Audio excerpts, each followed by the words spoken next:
আসসালামু আলাইকুম। আজকে আলোচনা করবো ঢাকা ওয়াসা 2025-এর পাওয়ার সিস্টেমের এই প্রশ্ন। তো দেখেন, এখানে আমাদের একটা সিঙ্গেল লাইন ডায়াগ্রাম অঙ্কন করতে বলছে, যেখানে কিছু ইনফরমেশন দেওয়া আছে। যেমন আমাদের একটা রেসিডেন্সিয়াল বিল্ডিং এর কথা বলতেছে, অর্থাৎ ধরলাম আমরা আহ, অনেকগুলো লোড আছে যেখানে পাওয়ার সাপ্লাই দেখাতে হবে। তো এখানে আমাদের কি কি আসলে শো করতে হবে সেটা বলছে, যে আইসোলেটর, পিএফআই প্ল্যান্ট, এটিএস অথবা অটোমেটিক ট্রান্সফার সুইচ, তারপর হচ্ছে 11/0.41 কেভি অথবা 11 কেভি/415 voltage transformer, HT LT switch gear, also add a backup alternator to supply power in case the grid fail. অর্থাৎ ধরেন আমাদের এই গ্রিডটা ফেল করলো কোনো কারণে, তারপরে জন্য লোডকে পাওয়ার সাপ্লাই দেওয়ার জন্য একটা ব্যাকআপ অল্টারনেটর থাকে, এরকম একটা সিস্টেম দেখাইতে হবে। তো আমি মোটামুটি আপনার হচ্ছে ভিকে মেহতা বা অন্যান্য বই থেকে সিম্বল প্লাস ওইখানকার বিভিন্ন ডায়াগ্রাম, এটার উপরে বেস করে একটা রাফ আইডিয়া এখানে শেয়ার করতেছি আপনাদের সাথে। আপনারা এটাও ফলো করতে পারেন, অথবা যদি মনে করেন এতে আরো কিছু ইমপ্রুভ করার জায়গা আছে সেটাও আপনারা করতে পারেন। তবে পরীক্ষার হলে আমার মনে হয় মোটামুটি একটা রাফ আইডিয়া দেখানো খারাপ না। আমি আমার মতো আমার যতটুকু মনে হচ্ছে যে দেখানো যেতে পারে সেটা দেখাচ্ছি। আপনারা এটা, অথবা বললাম যে এটা যদি আপনার মনে হয় যে এখানে এখানে একটু ইমপ্রুভ করা যায়, সেটা অবশ্যই করে নেবেন এবং কমেন্টে জানাতে পারেন যে এইখানে এটা অ্যাড করা যেতে পারতো বা এইভাবে দেখানো যেতে পারতো, ইত্যাদি ইত্যাদি। ওকে, তাহলে আমরা প্রথমে আমাদের যেহেতু 11/415 ভোল্টেজ এতটুকুই আসলে ক্যাপচার করতে বলতেছে, আমরা 11 কেভি ইউটিলিটি গ্রিড নিয়ে মূলত এক কথায় আমাদের আলোচনাটা শুরু করব।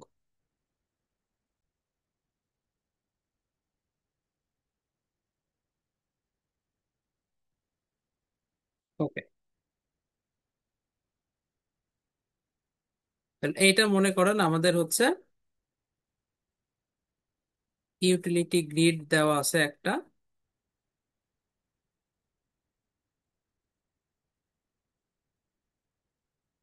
যেটা হচ্ছে আপনার 11 কেভি।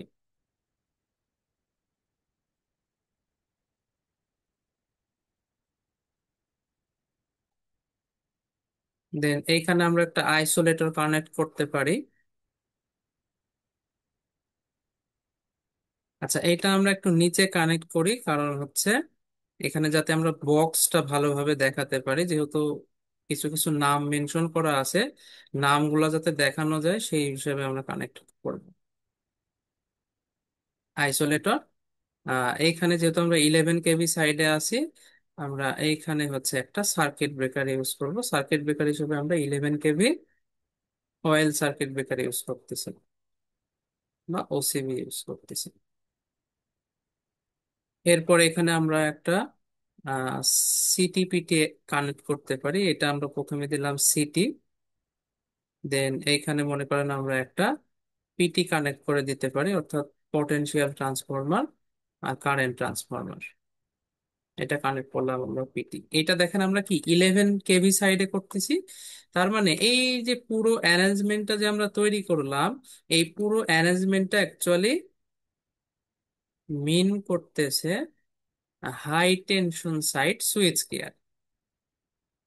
যেহেতু এখানে আমাদের আহ, প্রশ্নে বলা আছে যে এইচটি সুইচ গিয়ার, তো এইচটি সুইচ গিয়ারে কারা কারা আছে জাস্ট একটু শো করে দেখায় দেওয়াটা বেটার। এটা হচ্ছে আমাদের এইচটি সুইচ গিয়ার। বাস, এটার কাজ শেষ। এখন আমাদের ভোল্টেজটাকে লো করতে হবে। তো ভোল্টেজ লো কি আমরা ট্রান্সফরমার ইউজ করতে পারি। অবশ্যই আমাদের ট্রান্সফরমারটা কি 11/0.415 কেভি ট্রান্সফরমার হবে। ওকে, ট্রান্সফরমার ইউজ করার পরে আমরা এখন লো সাইডের কিছু সুইচ গেট দেখাতে পারি। লো সাইডে আমরা একটা সিম্পলি আইসোলেটর কানেক্ট করে দিতে পারি।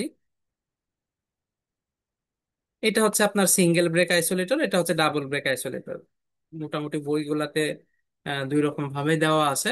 হাই সাইডে আমরা এটা ইউজ করলাম, লো সাইডে আমরা এটা ইউজ করলাম। আর পাশে অবশ্যই সিম্বল গুলোর নাম চাইলে লিখে দিতে পারেন। আমি যেহেতু মুখে বলতেছি, আমি আর লিখলাম না, পরীক্ষা খাতে লিখে দেওয়াটা বেটার। এখানে ধরেন আমরা একটা লো সাইড সার্কিট ব্রেকার ইউজ করলাম।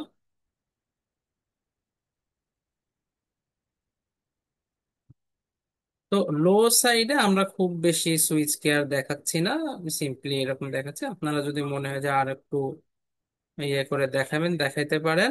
এটা হচ্ছে মার্ক করে দিলাম, লো সাইড সুইচ কেয়ার।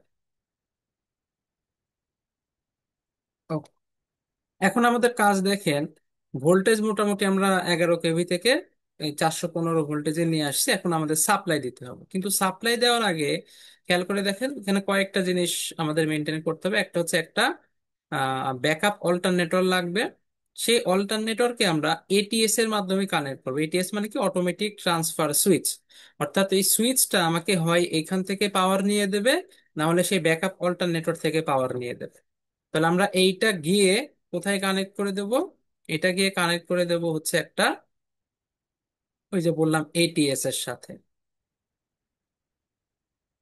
এটিএস এর নর্মালি আসলে এরকম তিনটা কানেক্টর থাকে। তো আচ্ছা, এটা নিবো একটু।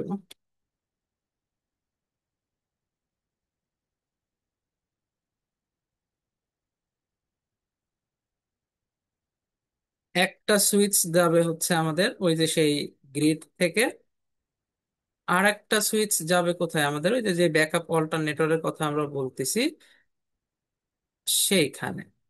আর এইটা যাবে হচ্ছে আমাদের আহ যে লোডে আমরা কানেক্ট দিতে চাচ্ছি সেটা।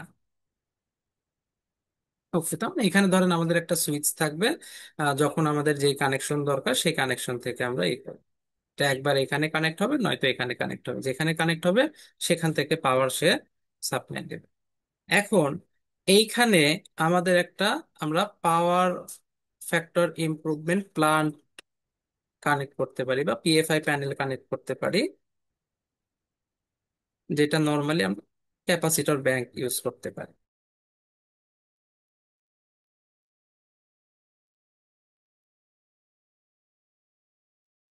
তো এইখানে আমরা এখন আহ, বাকি যে আমাদের লোড গুলো আছে সেই লোড গুলো মূলত কানেক্ট করব। মানে এক কথায় আপনার হচ্ছে যে রেসিডেন্সিয়াল লোড আছে, যেহেতু আমাদের মেইনলি তো লোডকে কানেকশন করা লাগে, মানে কানেক্ট পাওয়ার সাপ্লাই দেওয়া লাগে।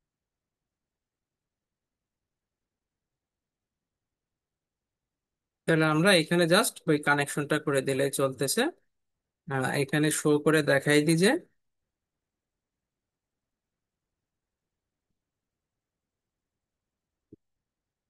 এটা হচ্ছে আমাদের সেই রেসিডেন্সিয়াল লোড।